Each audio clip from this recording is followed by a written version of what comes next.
Hi, it's Jamie, Progressive #1, #2 employee. Leave a message at the... Hey, Jamie, it's me, Jamie. This is your daily pep talk.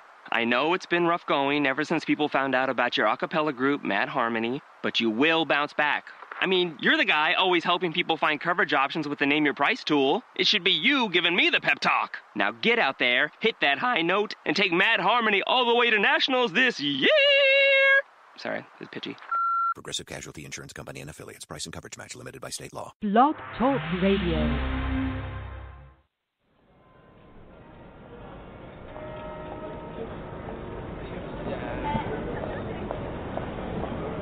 Do you ever stop to wonder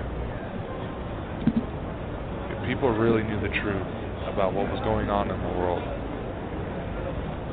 if they would be any different? Because quite frankly, normal abandoned me a long time ago.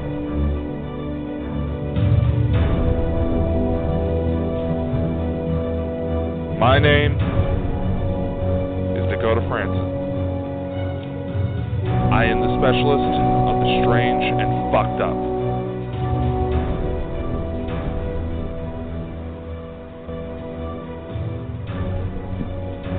You'll never see the world the same way once you stick with me. Nothing is off limits. And you'll never know what world I'll be coming from for each episode. Listen in. And wait for your world to be changed forever. Good evening, ladies and gentlemen. It is Monday, November 12th, 2018.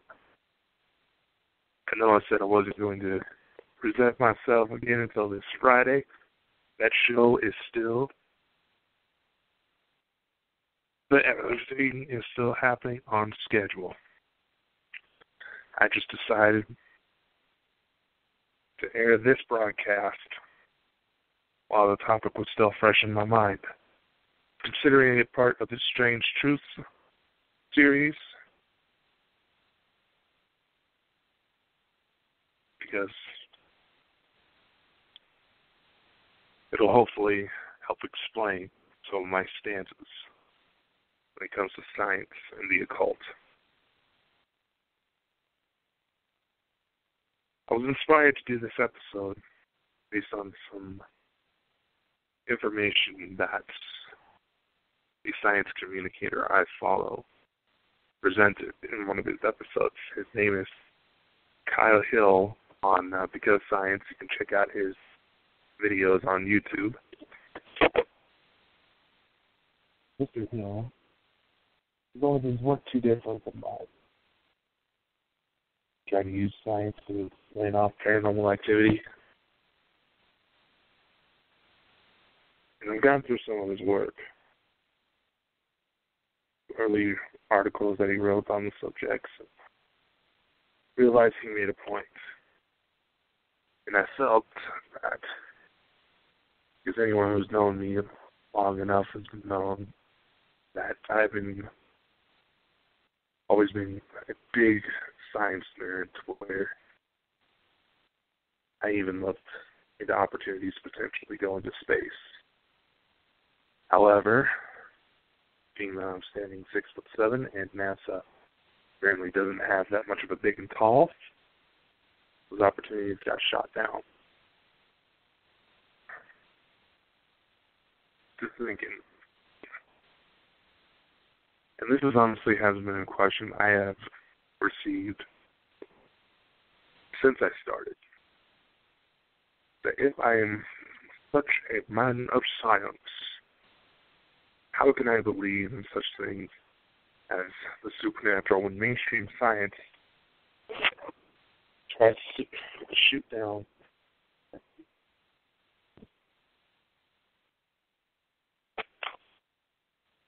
and rather instead taking the approach that I know several people do, like saying, oh, they like to pretend they know everything, oh, this, oh, that, blah, blah, blah, blah, blah. I want to actually sit down and actually discuss this. I understand it may be 2018, but I don't follow the notion to this argue until the other side gives up. Nothing actually gets accomplished from doing that.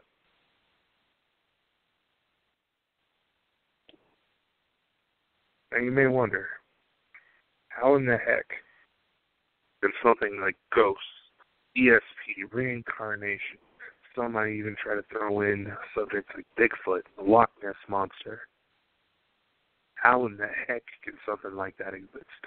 And some may wonder, how in the heck could I possibly try to explain that? Allergies.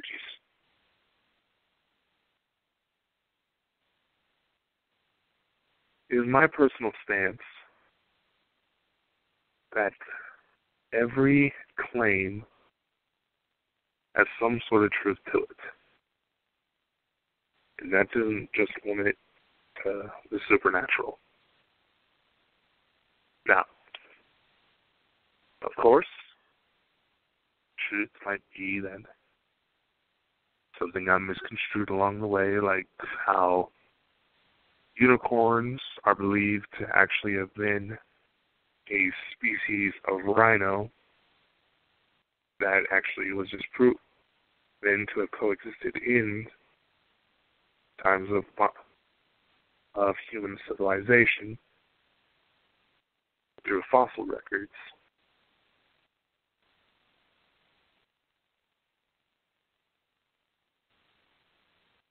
Or it could be that someone utilized pop culture references to weave together their own story.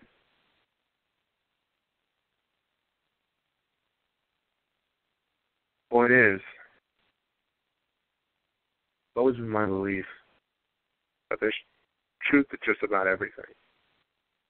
It's just a matter of sorting through all the BS and sorting through all the misconceptions. And while I do try to listen to the scientific side or the skeptical side of the argument, and the people who actually stand and present their ideas, they make very valid points. Like radiation sickness, or that's not the appropriate term, EMF sensitivity. It has been shown that, especially ever since the show Ghost Hunters came out, a lot more people tried to claim that whenever they're near cell phone towers or old power lines, the electromagnetic frequencies bother them. And while in some effect, what they feel might actually be psychosomatic, nevertheless, it's actually been proven that it doesn't necessarily affect us in the ways that people assume. Radiation can easily cause plants to not grow as well. It can unfortunately cause malicious tumors to develop in our systems. There are some negative byproducts as far as lightheadedness, nausea, things like that. There's nothing to really back it. Some of you may even know that I was involved in creation of the documentary titled Bill Nye Science Guy. And Bill has stated publicly on quite a few situations where ghosts are highly unlikely. It could be situations where allegedly haunted locations are either contaminated with severe amounts of black mold, which does have hallucinogenic properties if spores are inhaled, or that it's also been noted that a lot of the times if people aren't told that a location is haunted, most of the time they won't experience anything that they would attribute to the occult. Even if this is the case, even if science is able to just write off everything, Why is it that people continue to hold on to these beliefs? Why is it that claims of extraterrestrials, Bigfoot, or Loch Ness continue to happen? Like I said, there's truth in just about everything out there. And when it comes to Loch Ness, when it comes to Bigfoot, there is enough data out there to say they are potentially real biological creatures. The term monster is merely a marketing tool. If we say the Loch Ness Monster, ooh, that's going to get people excited. Or monster in the hills, rather gigantic ape man. But another point that's commonly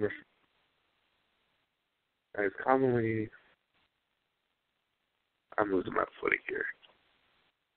One idea, one problem that skeptics often use in such claims is, why aren't there more pictures? Why is it that every photo of a ghost or Bigfoot or Loch Nessie seems to be a terrible quality?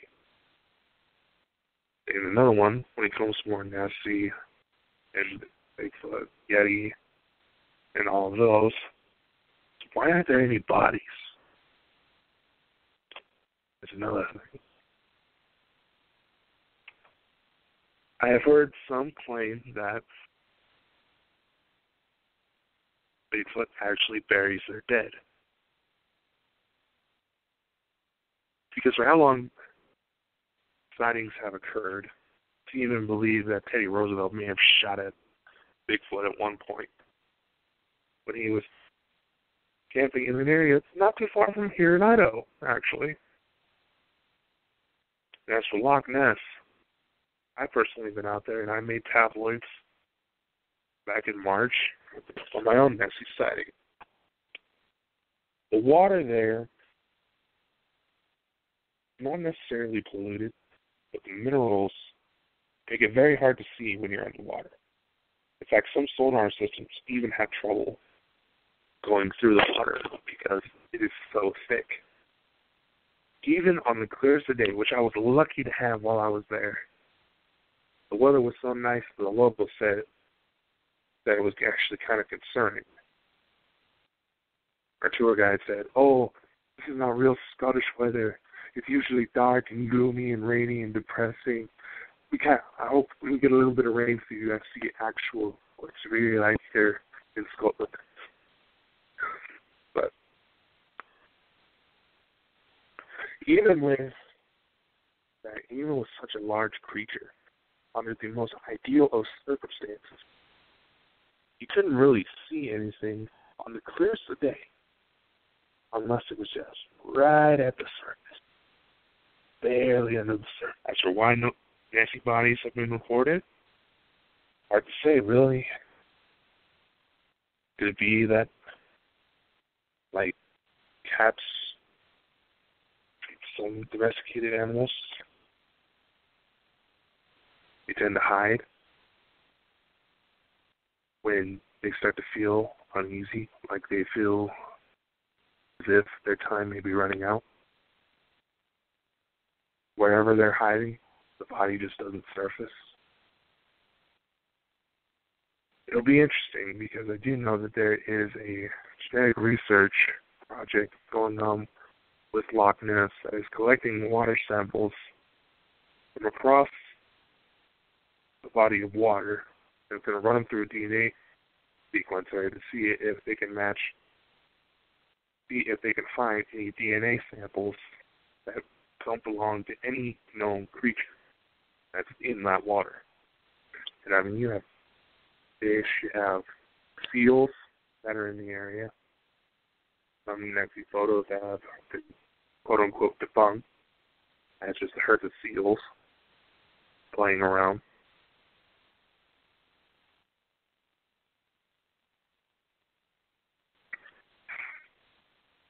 Nevertheless, it'll be interesting to see what that turns up. as far as ghosts, a lot of people wonder, why is it that all these haunted places allegedly have ghosts from 200, 300, 400 years ago? Is there like some sort of waiting period to become a ghost, or why is it that they're always in like a white dress or situations like that? Well, first off, it's generally real hauntings don't always have people from 1800s, 1700s. People just usually go with that time frame because record keeping isn't exactly as tightly knit as it is nowadays, so it would be much harder to disprove any of the claims.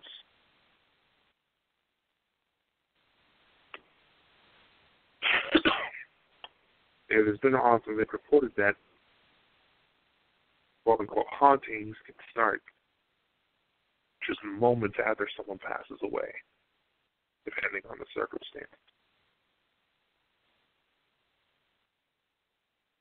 Now it's for all these videos and photos that pop up. I believe, and I put my own stuff on there. Yes, it is easy to fabricate. Unless you were personally there to see how, quote-unquote, evidence was collected, you can't say for sure whether or not it is fake because of how well done a lot of these special effects softwares and audio engineers are able to process this information. Well, I'll admit, I even purposely fabricated a few images just to see if anybody would try to disprove it. And just say, that's, No. I mean, actually take the time to analyze it, give their opinion on why it could be fake. Because I'll admit, a lot of people that try to claim supernatural events are taking place, a lot of people that come to me questioning these types of things or try to ask me about maybe shadows running around in their homes, things like that. They don't exactly present themselves as intellectuals, to put it mildly. And if someone presents themselves to me like that, I usually start to discredit them right away.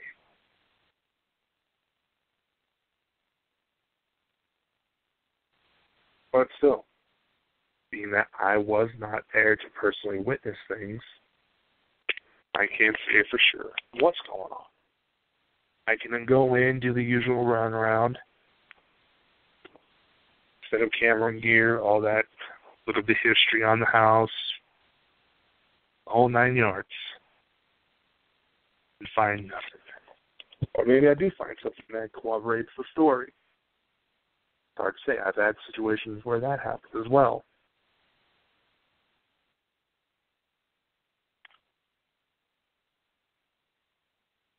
Nevertheless, I found it often difficult to get a genuine conversation going about these things. There are a lot of shows like Ghost Adventures, Ghost Hunters, being that they've become a part of pop culture, that tends to influence some of the thoughts of the general public. And personally, I love watching those shows. I'll admit, there was a time I didn't believe in any of this stuff. I just thought they were cool stories. Until I had my own experience. And I started digging into it, started doing the research.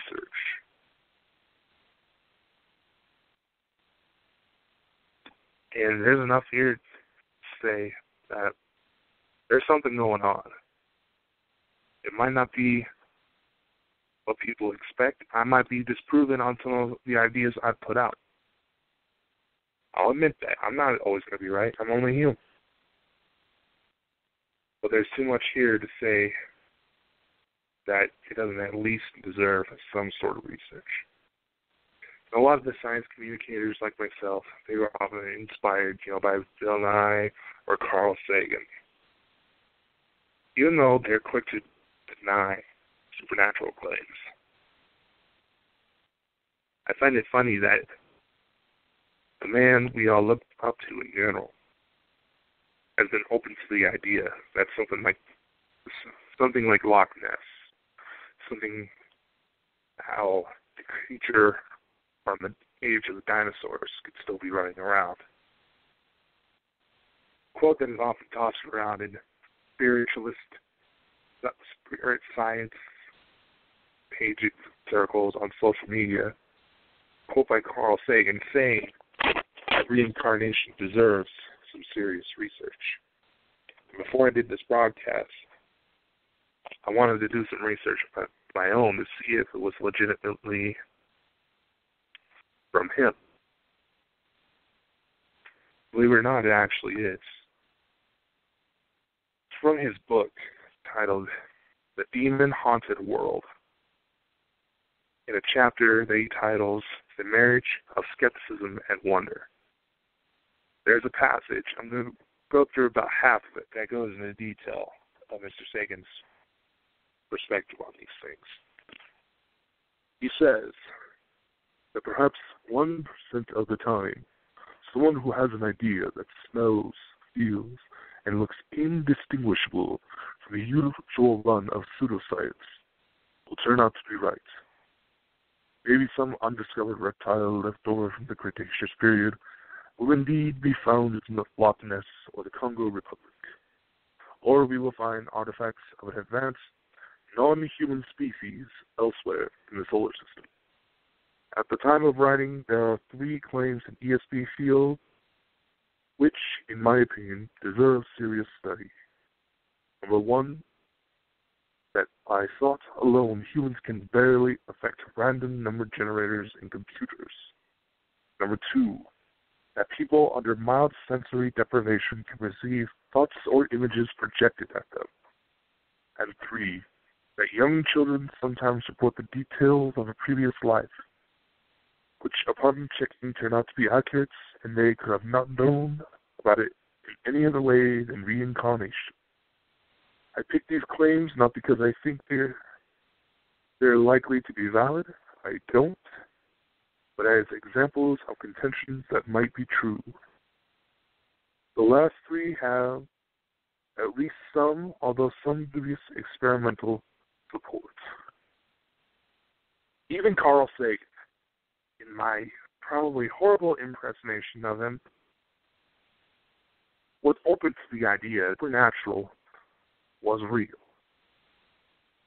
And a lot of times, people don't realize that mainstream scientists are taught to take the approach that something doesn't exist until evidence can back it up. While those of us in the paranormal field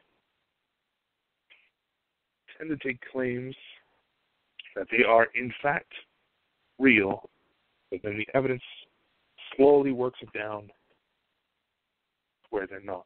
Perhaps there's some sort of meeting point that we can have in both fields.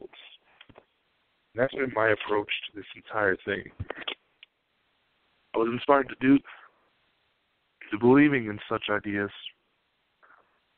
based on the ideas of the Divine Matrix, which was made popular by Greg Braden. You can find his books on Amazon.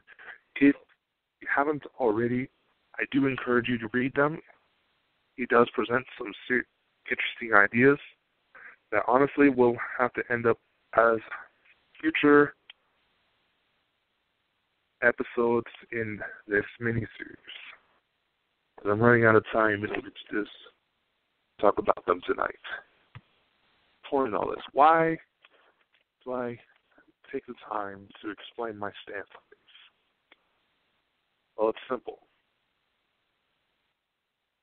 The point I'm trying to relay is that the world is strange. The entire cosmos is strange. There's so much we have not learned. And while these claims still happen, you have to wonder, even the most skeptical of scientists will have to admit that there might just be something here. As for why UFOs aren't seen incoming as they're traveling at light speed, perhaps they have found a way to use wormholes. And as such, we're not seeing them coming because they have figured out how to simply just jump from the point they're leaving to arriving just above the surface of the atmosphere.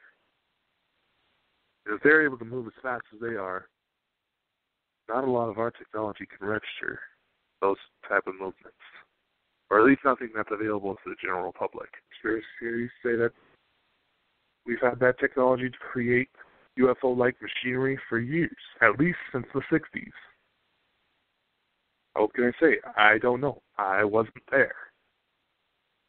But it's definitely an interesting prospect. And what I try to encourage people to do is to not only explore, see for themselves if the claims are true, but to stay at least somewhat open-minded to the possibility, the unknown. Truthfully, we don't know what all is out there. As for ghosts, I personally believe that something involving the quantum field of the universe may have something to do with their creation. But like I said, these ideas are better off for future episodes. Then I'll just simply trying to disprove everything, sitting on the couch and not actually taking the time to do the research. Go out, explore.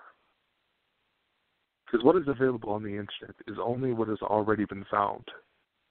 And your chances of discovering something completely new are next to none simply sitting on your couch, playing on your phone. That's all I have to say. For those of you who listen to this broadcast on Anchor, this will be paired with Friday night's broadcast as well.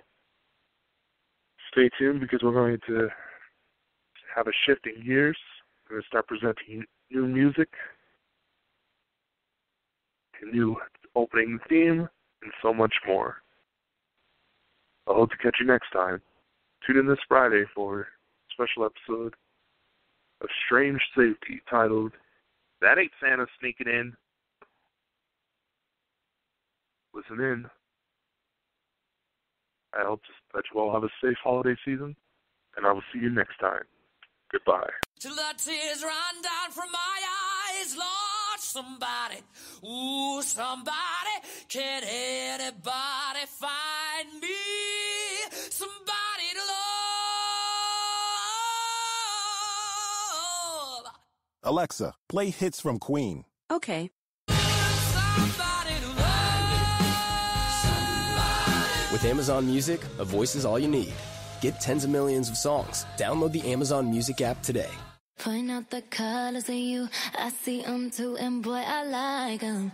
I like them, I like them. We way too fly to partake in all this hate. We out here vibing, we vibing, we vibing.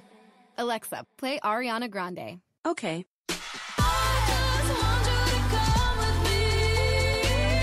With Amazon Music, a voice is all you need. Get tens of millions of songs. Download the Amazon Music app today.